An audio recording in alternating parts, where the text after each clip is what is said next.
இப்போ நம்ம ஒருத்தவங்களை சர்ச் பண்ணிட்டு இருக்கோம். ஸோ சர்ச் பண்ணிட்டு இருக்கும்போது சரி ஓகே எங்க இருக்காங்கன்னு நமக்கு தெரியல.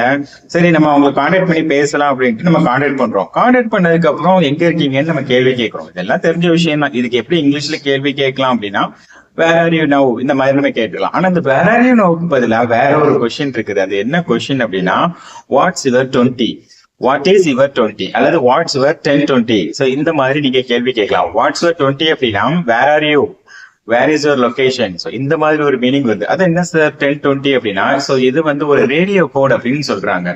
ஸோ ரேடியோ கோட் பயன்படுத்தி இந்த மாதிரி நிறைய இருக்கு. 10-1, 10-2, 10-3. ஸோ இந்த மாதிரி நிறைய இருக்குது.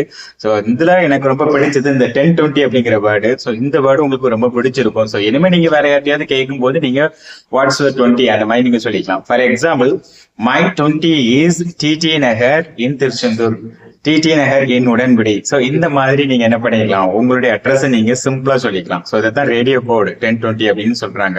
ஸோ எதுக்காக இந்த ரேடியோ கோடை பயன்படுத்துறாங்க, இது யாரெல்லாம் பயன்படுத்துறாங்க அப்படிங்கிறத அடுத்த வீடியோல கொடுக்குறேன். ஸோ இந்த பதிவு உங்களுக்கு பிடிச்சிருக்கும், லைக் பண்ணுங்க. ஸோ இதே மாதிரி அடுத்தடுத்த வீடியோஸ் நீங்க பார்க்கணும் அப்படின்னா ஃபாலோ பண்ணுங்க, சப்ஸ்கிரைப் பண்ணுங்க. தேங்க்யூ.